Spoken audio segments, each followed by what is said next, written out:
Hidden Colors 2, The Triumph of Melanin, makes the first Hidden Colors look like a 1996 BBC documentary.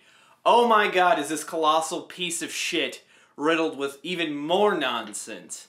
I didn't think they could go deeper. I didn't think they could become more Kangs, but they did. They have elevated to the top. They're standing at the pinnacle of retarded bullshit. And this documentary begins, like all documentaries, by letting us know who's profiting off of it.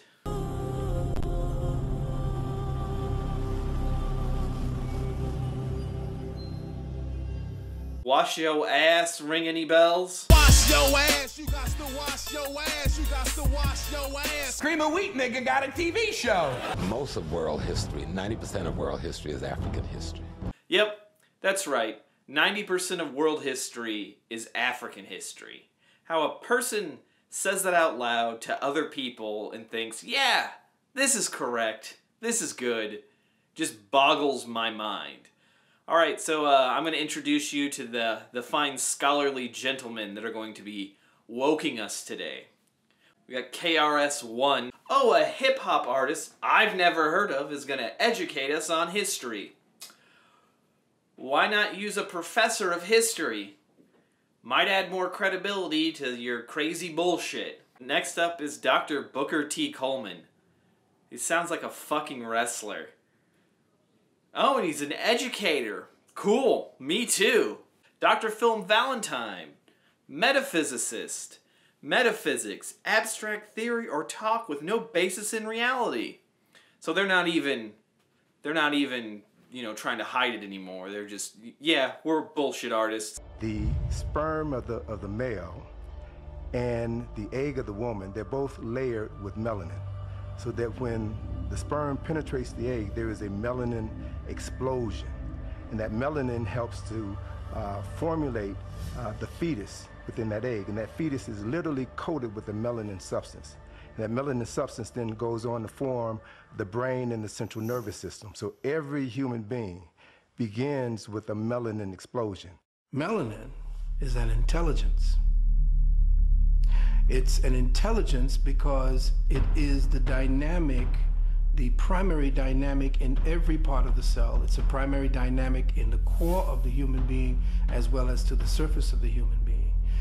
Its intelligence is responsible for the forming of the nervous system.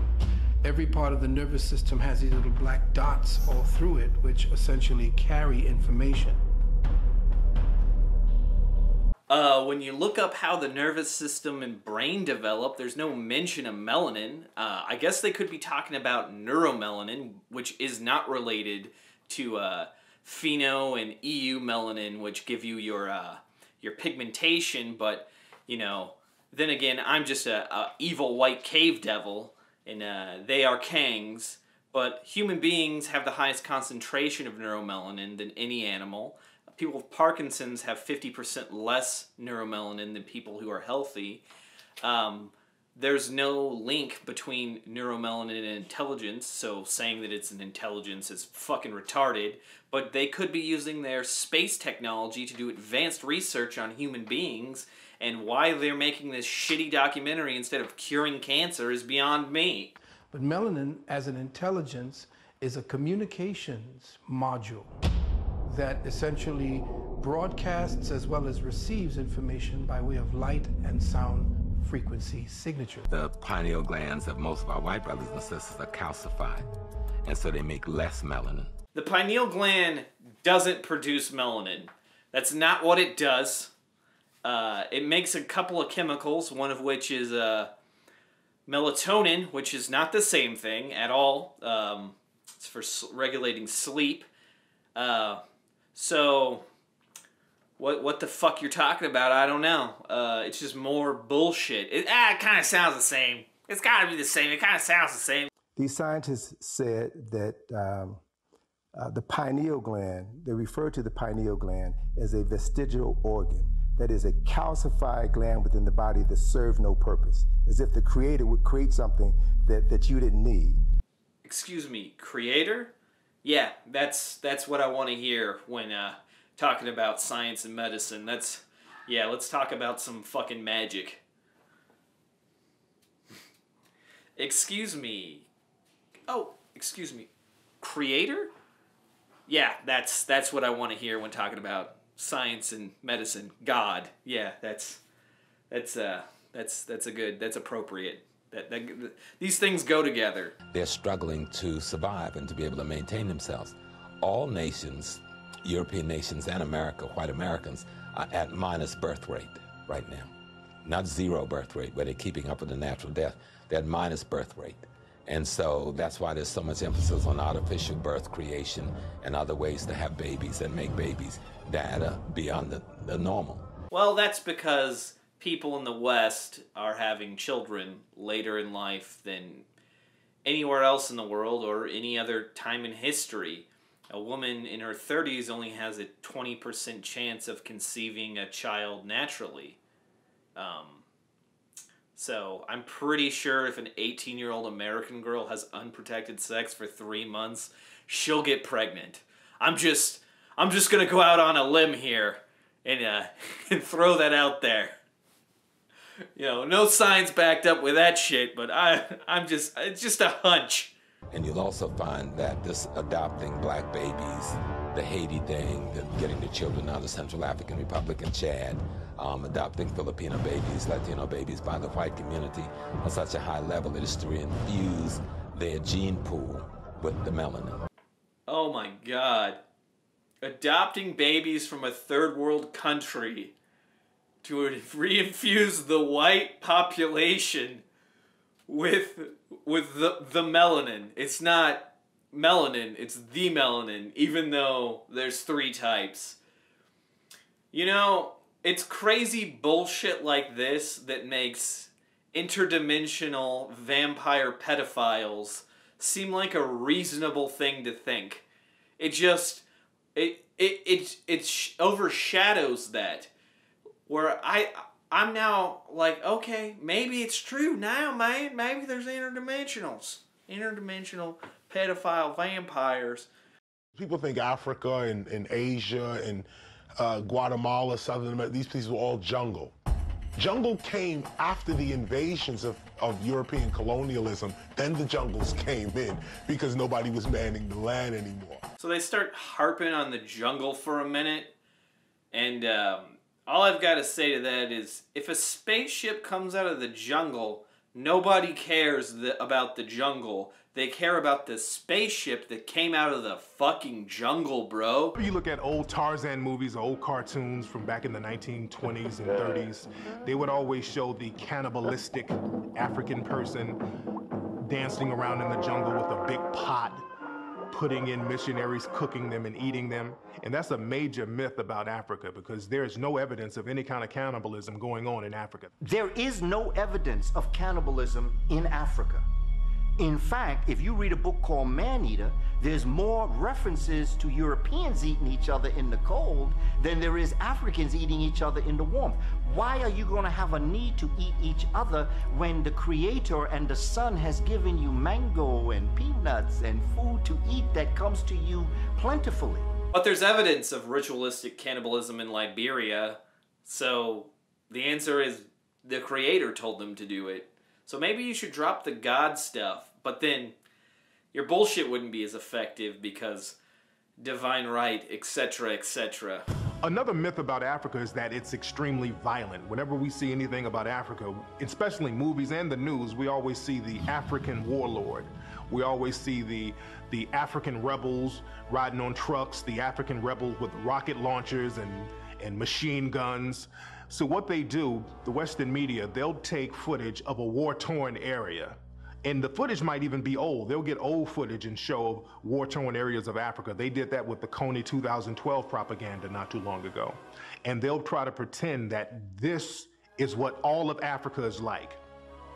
But in reality, out of the top 10 countries around the world with the lowest violent crime rates, 6 of those countries are in Africa, like Senegal, Cameroon, Mali.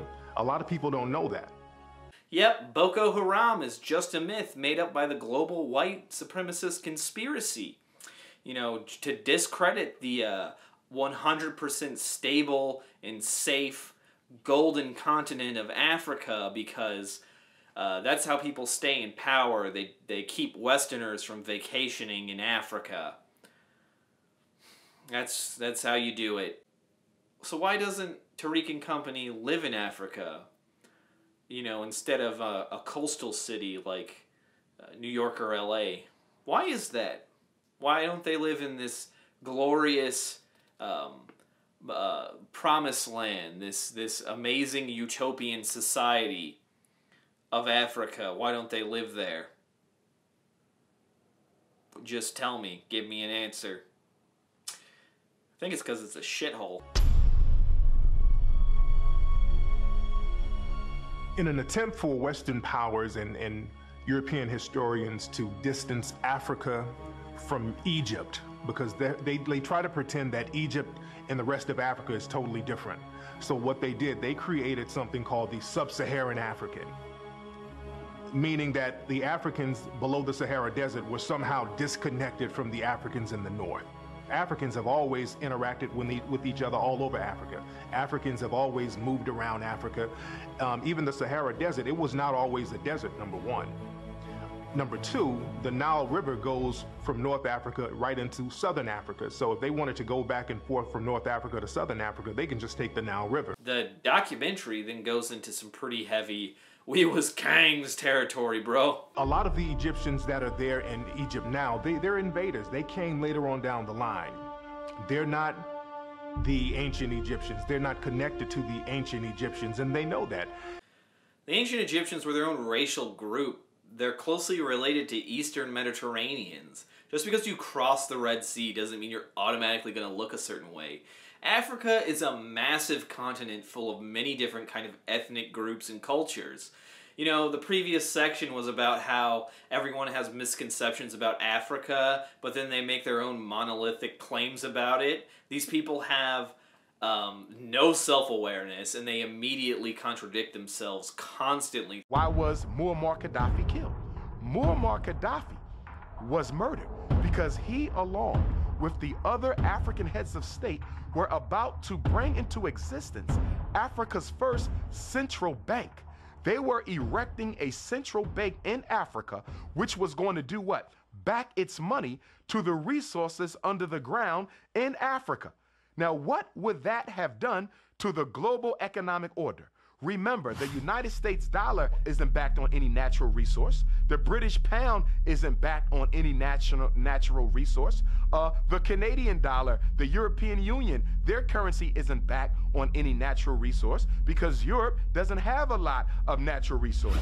Africa does. So if they would have been successful in creating a central bank of Africa, coming up with a unitary currency, and then backing that currency to the material wealth under the soil, they would have bankrupted every other economic system in this world, from America to Europe to China. That was revolution, and that's why Muammar Gaddafi had to be assassinated, because he was about to help the African heads of state eliminate modern slavery and neocolonialism from the continent. Well, okay, if that's true, then where's the evidence? If you have compelling evidence, why didn't you make a documentary about that instead of this 3-hour piece of shit? That sounds like something someone who is not an insane racist would love to watch. But I doubt you have the evidence, and it's probably just some conspiracy bullshit. There's a section in this movie called The African Presence, which should just be called Everyone Who Ever Existed Was African, and by African I mean black and not whatever they actually are. I once had a professor of mine working on my doctorate tell me that she went to Japan, and they went into the mountains of Japan. Now, this isn't a conscious woman by most definitions, but she couldn't wait to come back and tell me this. She said, Umar, I was in Japan. We went up into the spiritual temples of Japan, and we sat down in one of the temples waiting for the priest to come out and teach us a little bit about what they believe and what they stand for. She said, Umar, they walked out of the temples and their skin was just as black as ours. They had gray afros because they were elders. Now, she said the phenotype looked like the modern Asian. But she said the skin was black and they had gray afros, hair standing up on top like Don King. And she said it totally overcame me. They sat down and they began to talk. And she said I couldn't believe these were black men. They were Japanese, but they were black men. Yeah, everyone with dark skin or even a tan was black. And nobody can have their own shit. Nobody can have their own culture. They are either black or white supremacists.